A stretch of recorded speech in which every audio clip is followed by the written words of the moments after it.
में ये प्राविधान किया कि भारत के ब्राह्मणों को जज नहीं बनाया जाएगा। क्यों? क्योंकि ये रेशियल होते हैं, वंशवादी होते हैं, तो ये लोग साथ में जस्टिस क्या करेंगे। और ये आरोप लगा करके भारत के ब्राह्मणों को कभी न्यायाधीश नहीं बनाया। हाय गाइस, नमस्ते। मेरा नाम धर्मेंद्र है। आज मैं कलवारी भोयर आया हूँ। कलवारी भोयर, बस्ती, यूपी जिला। और यहाँ जो है सम्राट अशोक की विजयदशमी मनाई जा रही है। ये विजयदशमी रावण की विजयदशमी नहीं है, राम की विजयदशमी नहीं है, सम्राट अशोक की विजयदशमी है। एक ही दिन दोनों त्यौहार मनाया जाता है। तो यहाँ के लोग जो है त्यौहार मना रहे हैं। आपको दिखाते हैं, देखिए लोग आ रहे हैं, दूर दूर से लोग आ रहे हैं। और यहाँ प्रोग्राम हो रहा है, सम्राट अशोक की विजयदशमी का प्रोग्राम हो रहा है, जो कि हर वर्ष होता है। तो आपको दिखाते हैं। और आप देख सकते हैं यहाँ दुकानें भी लगी हैं और दूर दूर से लोग आए हैं यहाँ। आप देख सकते हैं सम्राट अशोक विजय, बोर्ड दिखा दो, थोड़ा बोर्ड दिखा दो, जूम करके दिखा दो।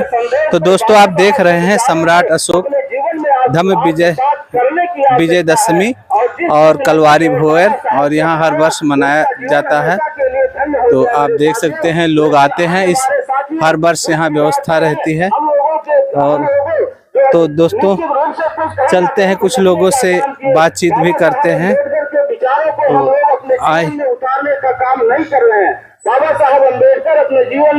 तो आप सुन रहे हैं अंबेडकर की विचारधारा, आप लोग भाषण सुन रहे हैं, स्पीच सुन रहे हैं। तो अभी हम आप लोगों को कुछ लोगों से बातचीत भी कराएंगे। तो इधर आ जाओ, दिखाएं।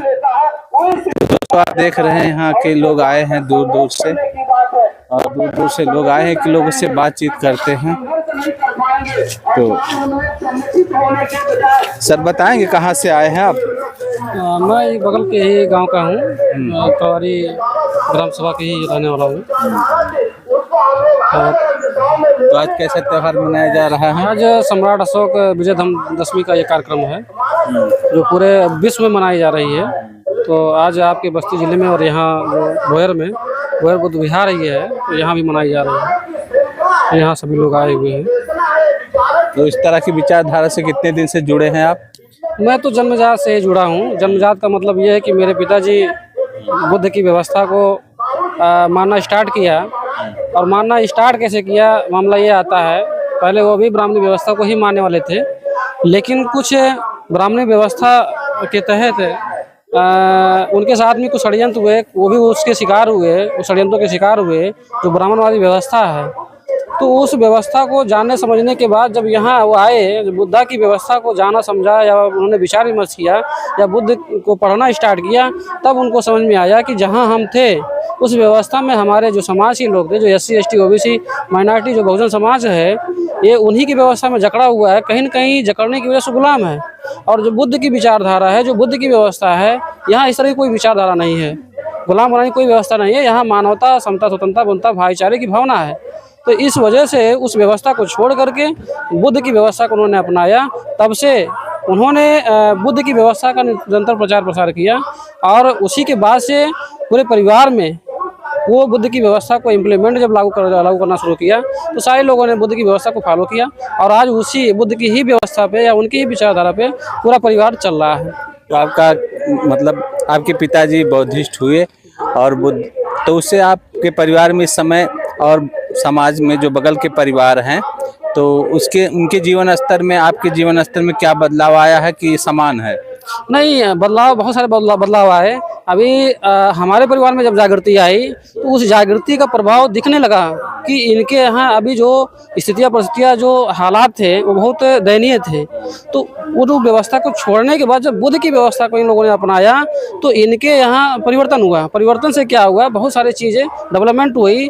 तो उन परिवर्तनों को देखने के बाद आसपास पड़ोस के लोग भी प्रभावित हुए कि अगर ये ग्रोथ कर रहे हैं या डेवलपमेंट कर रहे हैं तो क्यों कर रहे हैं। तो उन लोगों ने भी जानने का प्रयास किया कि नहीं, इन लोगों ने ब्राह्मणी व्यवस्था को छोड़ा और बुद्ध की व्यवस्था को अपनाया, और बुद्ध की व्यवस्था को अपना करके इतना तरक्की किया, तो हमें भी ब्राह्मणी व्यवस्था को छोड़ करके बुद्ध की व्यवस्था को अपनाना चाहिए, ताकि आसपास के लोग भी प्रभावित हुए। बिल्कुल। तो अब पूजा पाठ है, जैसे भूत पिचास इसको मानते हैं? देखिए, ये सब काल्पनिक चीजें हैं, मनगढ़ंत चीजें हैं। लोगों को गुमराह और गुलाम बनाए रखने का ये ब्राह्मणों का एक षड्यंत्र है, और इसी के तहत इस मूल निवासी बहुजन समाज को गुलाम बनाया गया है। तो इन्हीं से अगर वो निकल गए तो तभी वो आगे तरक्की कर सकते हैं, तभी उनका विकास और डेवलपमेंट हो सकता है ना।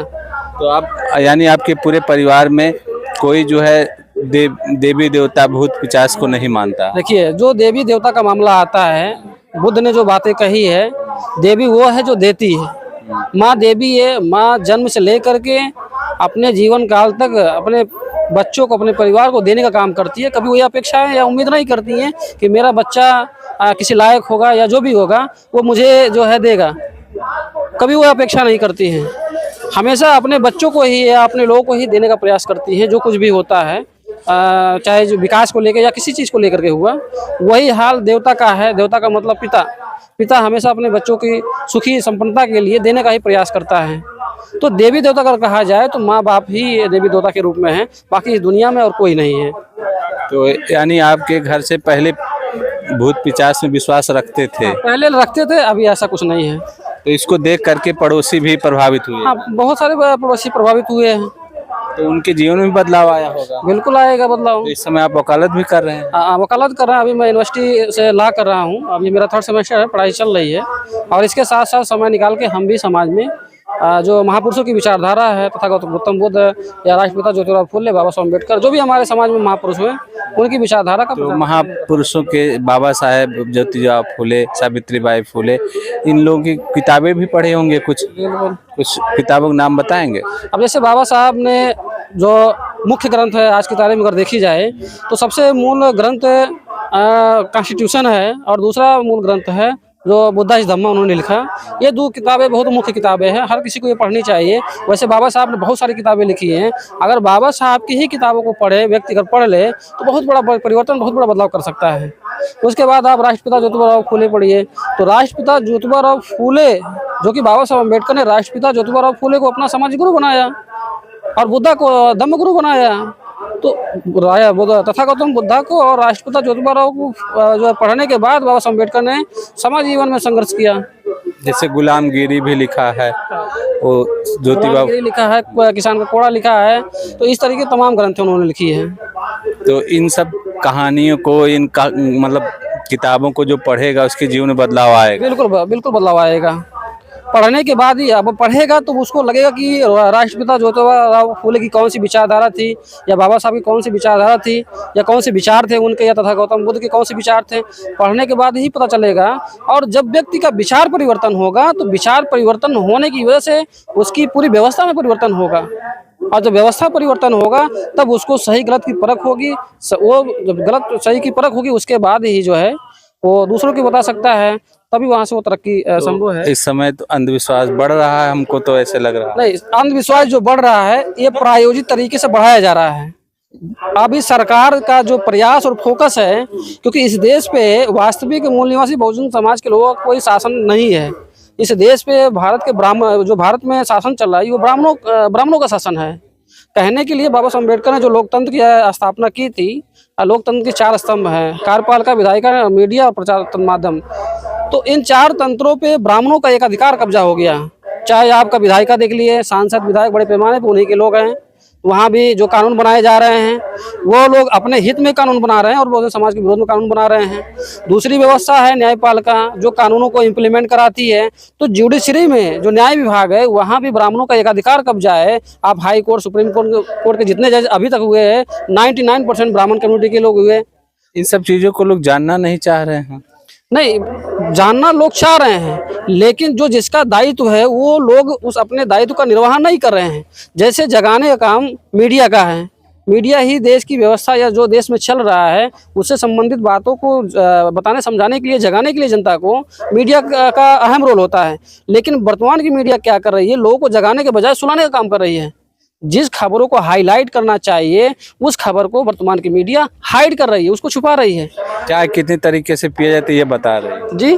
चाय कितने ढंग से पिया जाता है ये बता रहे हैं। नहीं, वो तो वही चीज है ना, जिस चीज को नहीं बताने समझाने की जरूरत है वो उसको बता रही है, जिस चीज को बताने समझाने की जरूरत है उस चीज को मीडिया वर्तमान भारत का संविधान जो है वैज्ञानिक सिद्धांतों को बढ़ावा देने के लिए बना है, लेकिन वैज्ञानिक सिद्धांतों को टीवी पर नहीं चलाते हैं। बिल्कुल नहीं चलाते हैं, क्योंकि वहाँ भी वो 99% उन्हीं के लोग हैं मीडिया में, और अगर 1% बहुजन समाज का व्यक्ति है तो होता है कि वो खबरें तो लेके आता है लेकिन उसके खबरों को जगह नहीं मिलती, तो जगह नहीं चलते नहीं। हाँ, चलती नहीं है और जगह मिलती नहीं है।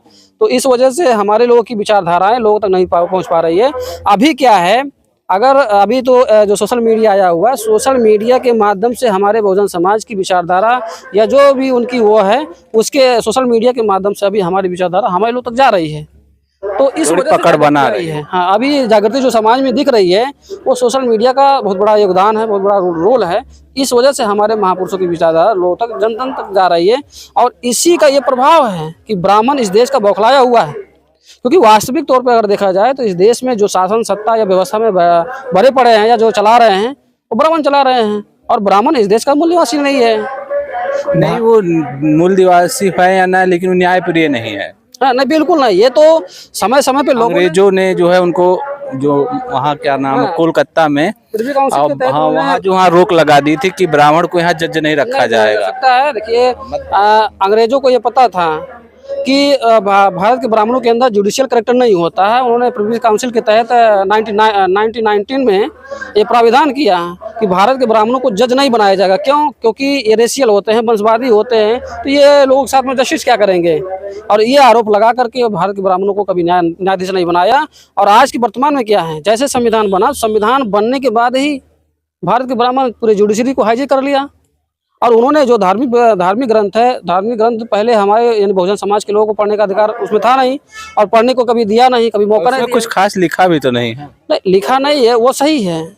मतलब वो जो धार्मिक ग्रंथ है जिसको आप बहुजन समाज के लोग धार्मिक ग्रंथ मानते हैं, वास्तविक तौर पर अगर देखा जाए तो वो ब्राह्मणों का धार्मिक ग्रंथ नहीं है, वो उनके लिए राजनीतिक ग्रंथ है।